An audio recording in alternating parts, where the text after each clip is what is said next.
Getting your first credit card shouldn't feel like a guessing game. So whether you're a student just starting your credit journey or you're trying to rebuild, there's a card out there that's designed with you in mind.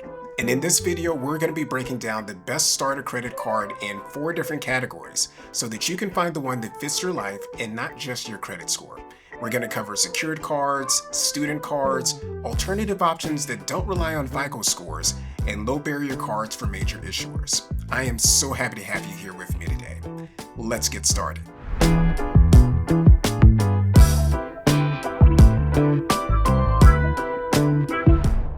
First up is the secured credit card. And the best pick here is going to be the Discover It secured credit card.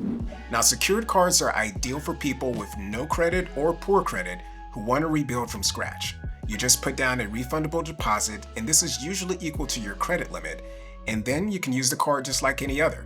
The deposit is $200 as a minimum, and again, this is refundable. In terms of rewards, you get 2% cash back at gas stations and restaurants on up to $1,000 per quarter, and then 1% on all other purchases.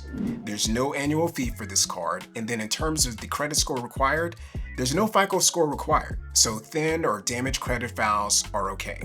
Your APR for this is going to be in the range of 28.24%, and this is a variable rate. Now, what makes Discover stand out is that it actually earns rewards and that they match all of your cash back from the first year. Now, that's pretty rare in the secured card space. They're also going to review your account after about 7 months to see if you're eligible to graduate to an unsecured card and to get your deposit back. Next up is the student credit card, and the best pick here is going to be the Capital One Saver One Student Cash Rewards Card. Now, student cards are built for college students who may not have credit yet but want to start off strong. Rewards here, you get 3% cash back on dining, entertainment, popular streaming services, and grocery stores, excluding superstores. And then you earn 1% cash back on everything else. This card also has no annual fee, and then in terms of credit score, there's none required for this as well, so limited or no credit is accepted. Your APR is going to be in the range of 19.99% to 29.99%, and this too is going to be a variable rate. Now, unlike most starter cards, this one actually rewards the way that students tend to spend.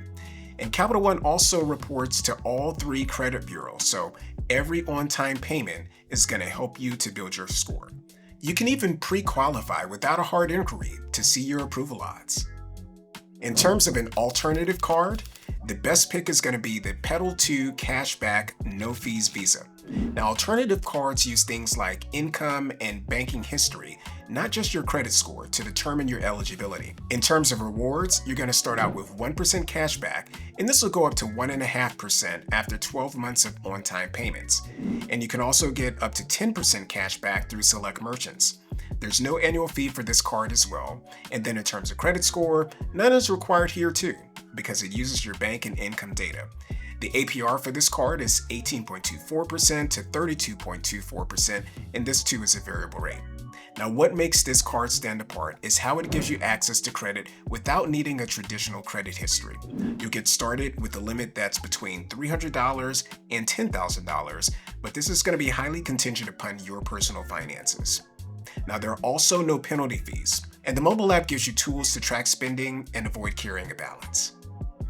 So if you're looking for a major issuer with a low barrier to entry, your best pick is going to be the Chase Freedom Rise. And this card is from a major bank, but built for people who are brand new to credit.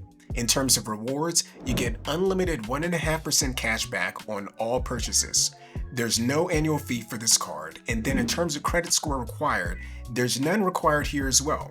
But you're more likely to be approved if you open a Chase checking account first. Your APR is going to be 26.99%, and this is a variable rate. Now, most Chase cards are off limits to new credit users, but the Freedom Rise is different. It's designed to help you build credit from scratch while earning consistent rewards.